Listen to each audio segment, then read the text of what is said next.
गुर्जर परिवार की गिनती शहर के प्रतिष्ठित परिवारों में होती थी।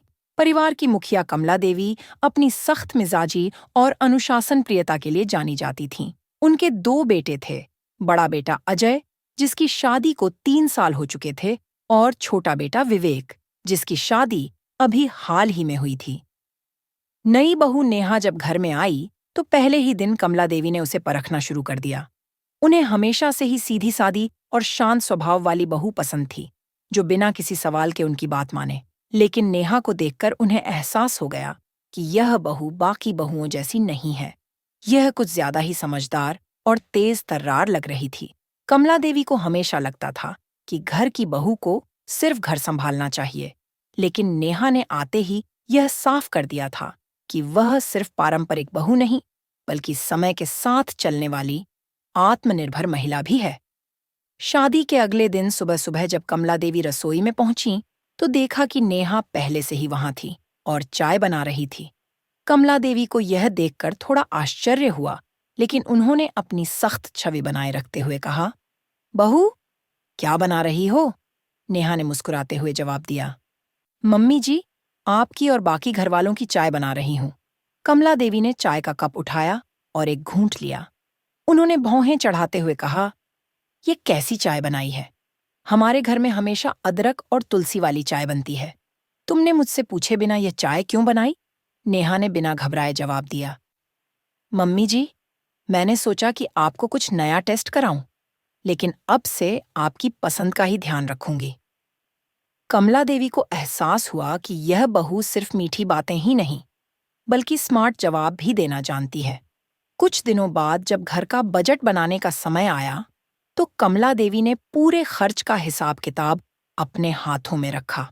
उन्होंने हमेशा से घर के खर्चे को खुद संभाला था और उन्हें पसंद नहीं था कि कोई दूसरा इसमें दखल दे।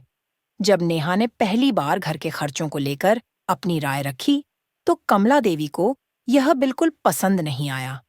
उन्होंने तुरंत कहा, देखो बहू, इस घर की जिम्मेदारी मैं सालों से उठा रही हूं। तुम्हें इसमें दखल देने की जरूरत नहीं है। लेकिन नेहा भी शांत बैठने वालों में से नहीं थी। उसने विनम्रता से जवाब दिया, मम्मी जी, मैं सिर्फ सुझाव दे रही हूं। अगर हम कुछ बदलाव करें तो बचत भी हो सकती है और जरूरत की चीजों में भी कोई कमी नहीं आएगी। कमला देवी को पहली बार लगा कि यह बहू सिर्फ चालाक ही नहीं, बल्कि समझदार भी है। एक दिन पूरे मोहल्ले में कीर्तन का आयोजन था। कमला देवी को उसमें मुख्य अतिथि के रूप में बुलाया गया था। लेकिन ऐन मौके पर कीर्तन मंडली की मुख्य गायिका बीमार पड़ गई और सभी परेशान हो गए कि अब मुख्य भजन कौन गाएगा। कमला देवी की चिंता बढ़ गई। अगर भजन अच्छे से नहीं हुआ तो उनकी प्रतिष्ठा पर असर पड़ सकता था। तभी नेहा ने आगे बढ़कर कहा, मम्मी जी, अगर आप इजाजत दें तो मैं भजन गा सकती हूँ। बचपन से सत्संग में जाती रही हूँ और मुझे भजन गाने का अनुभव भी है। कमला देवी को यकीन नहीं हुआ, लेकिन मजबूरी में उन्हें हामी भरनी पड़ी। नेहा ने जब अपनी मधुर आवाज में भजन गाना शुरू किया तो पूरा माहौल भक्तिमय हो गया। वहां बैठे सभी लोग मंत्रमुग्ध होकर सुनने लगे। भजन खत्म होते ही सभी ने ताली बजाई और मोहल्ले की महिलाओं ने कमला देवी से कहा, कमला जी, आपको तो अपनी बहू पर गर्व होना चाहिए। इतनी सुंदर आवाज है इसकी। कमला देवी ने पहली बार नेहा को गर्व भरी नजरों से देखा। यह चालाक बहू अब उनके सम्मान की रक्षा कर चुकी थी। कुछ महीनों बाद जब कमला देवी की तबीयत अचानक खराब हो गई तो पूरे घर में हलचल मच गई। डॉक्टर ने उन्हें आराम करने की सलाह दी और कुछ दिनों तक विशेष देखभाल करने को कहा। नेहा ने बिना किसी को कुछ कहे उनकी सेवा करना शुरू कर दिया। वह समय पर दवाइयां देती, उनके पसंद का हल्का भोजन बनाती और उनके आराम का पूरा ख्याल रखती। धीरे धीरे कमला देवी को एहसास हुआ कि यह बहू सिर्फ चालाक ही नहीं, बल्कि दिल की भी अच्छी है। एक दिन जब नेहा उन्हें खाना खिला रही थी तो कमला देवी ने हल्की मुस्कान के साथ कहा, बहू, तुमने तो मेरी अपनी बेटी की तरह मेरी सेवा की। नेहा ने मुस्कुराते हुए जवाब दिया, मम्मी जी, जब बहुएं घर में आती हैं तो उन्हें पराया मानने के बजाय अपना बना लिया जाए तो रिश्ते खुद ब खुद सुलझ जाते हैं। कमला देवी ने पहली बार महसूस किया कि समझदारी ही असली चालाकी होती है। अब घर का माहौल पूरी तरह बदल चुका था। सास बहू के बीच पहले जैसी तकरार नहीं थी। अब वे एक टीम की तरह घर संभालती थीं। मोहल्ले में लोग अब उन्हें असली साथी कहने लगे थे। एक दिन कमला देवी ने नेहा से कहा, बहू, मैंने शुरू में तुम्हें चालाक समझा था, लेकिन अब समझ आया कि यह चालाकी नहीं, समझदारी है। नेहा ने हंसते हुए जवाब दिया, मम्मी जी, जब सास दिल से बहू को अपना ले, तो बहू भी सास को माँ की तरह मान लेती है। और इस तरह जो चालाक बहू कभी सास की सबसे बड़ी चुनौती थी, अब उसकी सबसे बड़ी ताकत बन चुकी थी। गुर्जर परिवार में अब पहले जैसी कड़वाहट नहीं थी। कमला देवी और नेहा के बीच एक नई समझदारी विकसित हो गई थी। लेकिन हर रिश्ता समय के साथ और भी मजबूत बनता है या फिर नई चुनौतियों का सामना करता है। जहां एक ओर कमला देवी को अपनी बहू की समझदारी पर भरोसा होने लगा था, वहीं दूसरी ओर मोहल्ले और परिवार के कुछ लोग अब भी चाहते थे कि सास बहू के बीच दरार बनी रहे। इस घर में नेहा अकेली बहू नहीं थी। विवेक के बड़े भाई अजय की पत्नी सुमन पहले से ही इस घर में थी। सुमन हमेशा से इस घर की लाडली बहू रही थी और घर के सारे फैसले उस पर निर्भर थे। लेकिन नेहा के आने के बाद कमला देवी का ध्यान अब सुमन से हटकर नेहा की तरफ जाने लगा था। यह बात सुमन को रास नहीं आ रही थी। उसे लगने लगा कि अब घर में उसकी जगह कमजोर हो रही है। एक दिन सुमन ने अपनी एक करीबी रिश्तेदार शकुंतला मौसी को घर बुलाया, जो हमेशा घर में झगड़े लगाने के लिए जानी जाती थी। शकुंतला मौसी ने कहा, अरे कमला बहन, लगता है नई बहू ने तो तुम्हारी पुरानी बहू की जगह ही छीन ली है। अब तो सारी बातें उसी से होती हैं। सुमन को तो कोई पूछ ही नहीं रहा।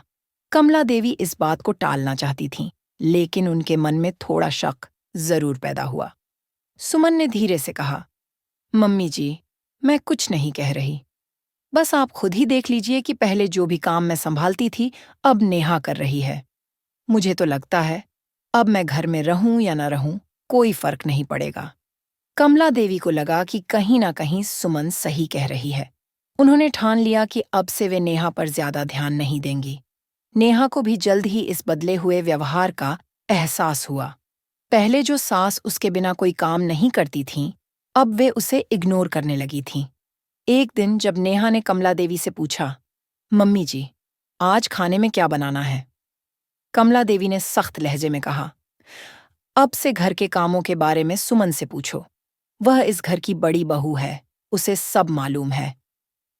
नेहा को यह समझने में देर नहीं लगी कि घर में कोई उसके खिलाफ माहौल बना रहा है, लेकिन उसने कोई बहस नहीं की। वह जानती थी कि समय के साथ सब सामने आ जाएगा। नेहा को अब कोई रास्ता निकालना था ताकि सास को सच्चाई का एहसास हो और सुमन की चालाकी सामने आ सके। एक दिन उसने जानबूझकर एक ऐसी स्थिति बनाई जिससे घर की सच्चाई खुद सामने आ जाए। नेहा ने नाटक किया कि वह बहुत बीमार है। जब कमला देवी को यह पता चला तो उन्होंने तुरंत सुमन से कहा, बहू, जरा जाकर नेहा को देखो और उसके लिए कुछ बना दो। सुमन ने अनमने ढंग से कहा, अरे मम्मी जी, मुझे तो खुद बहुत काम होते हैं। वैसे भी वह अपनी देखभाल खुद कर सकती है। आप ही उसे अपनी लाडली बना रही थी ना? कमला देवी को सुमन का यह व्यवहार पसंद नहीं आया।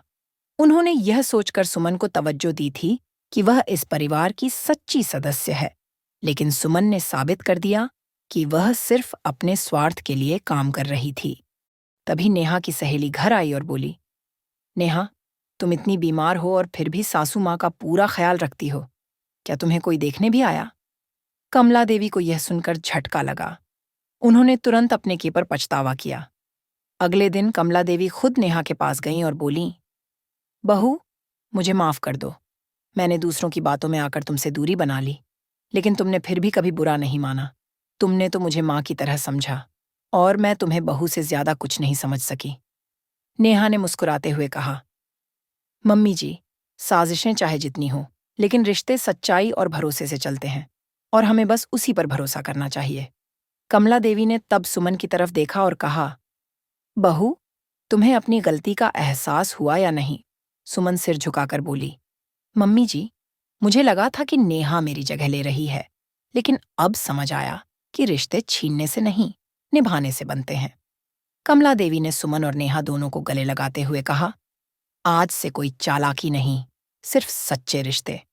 अब हमारा परिवार और मजबूत होगा। और इस तरह नेहा की समझदारी और चालाकी ने न केवल साजिश को मात दी, बल्कि पूरे परिवार को एकजुट कर दिया। अंत। सास बहू की नई शुरुआत। अब नेहा, सुमन और कमला देवी के बीच रिश्ते बेहतर हो गए थे। जहां पहले घर में राजनीति चल रही थी, अब वहां प्यार और सम्मान की जगह थी। मोहल्ले में अब सब कहते थे, गुर्जर परिवार की बहुएं सिर्फ चालाक नहीं, बल्कि सबसे समझदार भी हैं।